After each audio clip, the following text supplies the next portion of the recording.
bonsoir à tous et bonsoir aux internautes qui nous suivent en direct. Et bonne fête à toutes les Edwiges, puisque c'est ce soir la Sainte-Edwige. Alors le 18 juin dernier, Christine Albanel, ministre de la Culture, présentait en Conseil des ministres le projet de loi pour la protection et la diffusion de la création sur Internet, projet de loi Hadopi, qui a pour objet de mettre en place une riposte graduée contre le téléchargement illégal, un fichier national des contrevenants, sous la responsabilité d'une autorité administrative indépendante, l'Hadopi.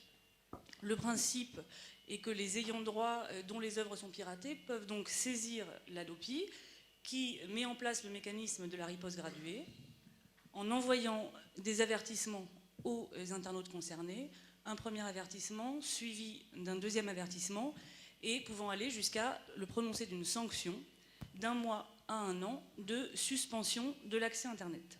Et pendant toute la durée de cette sanction, l'internaute ne pourra pas se réabonner, même auprès d'un autre fournisseur d'accès Internet, FAI, pendant toute la durée de la sanction. Alors ce projet de loi a suscité de très vifs débats, des débats d'experts, un bras de fer avec le Parlement européen, encore à l'heure actuelle. On vient d'apprendre que le gouvernement donc, a inscrit le projet de loi pour le 29 octobre pour qu'il soit discuté au Sénat. On ne sait pas, à l'heure où l'on parle, s'il fera le choix, comme pour le projet de loi d'AFSI, de choisir la procédure d'urgence. Donc à l'heure actuelle, c'est débat le 29 octobre devant le Sénat. L'impression qu'on a, c'est que ce projet, beaucoup de gens donc, en parlent, les experts débattent, mais que finalement le grand public ignore les détails de ce texte.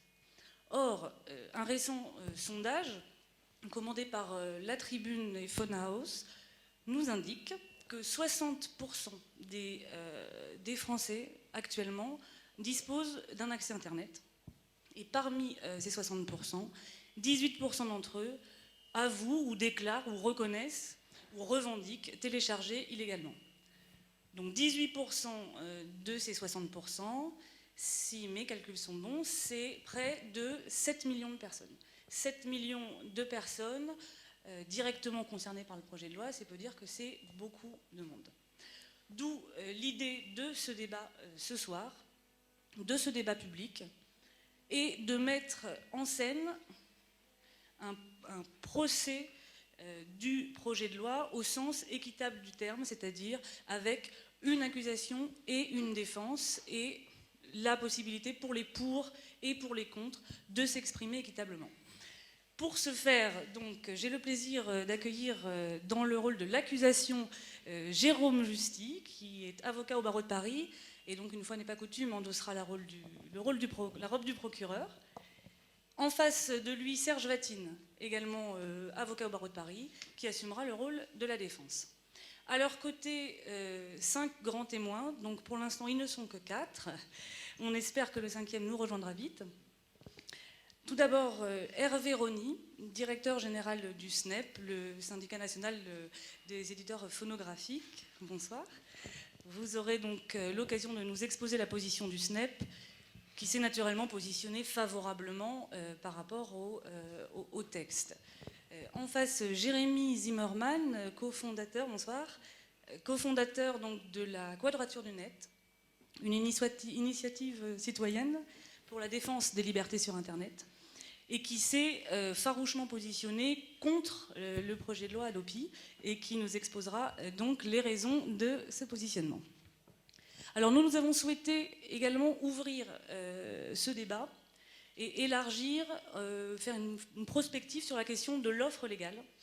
C'est pourquoi nous avons fait venir 3 autres témoins qui ont accepté de venir nous faire partager leur expérience et de débattre sur la question des nouveaux modèles et de l'offre légale. Alors Frédéric Goldsmith, Xavier Filiol donc, nous rejoint. Bonsoir, on lui laisse le temps de s'asseoir. Bonsoir. Frédéric Goldsmith, délégué général de l'APC, l'Association des producteurs cinématographiques, qui nous fera partager son expérience sur la question du téléchargement, plus particulièrement concernant les œuvres audiovisuelles et cinématographiques.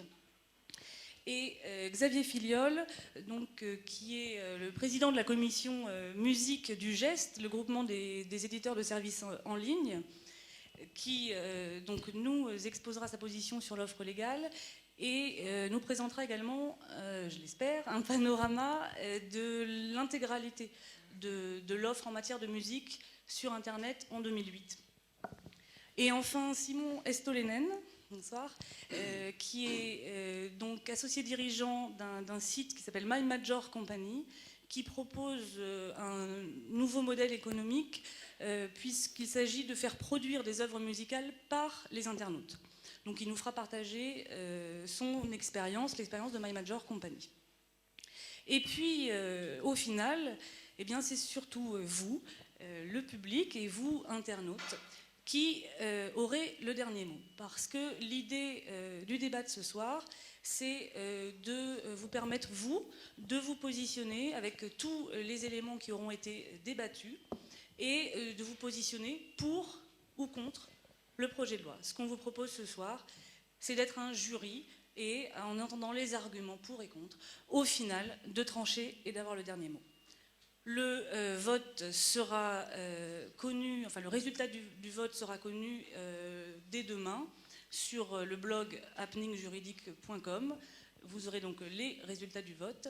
Et par ailleurs, l'émission, enfin le débat de ce soir est enregistré également par l'équipe de Place de la Toile de France Culture. Et je vous invite à écouter demain l'émission Place de la Toile à 11h qui sera consacrée au débat de ce soir.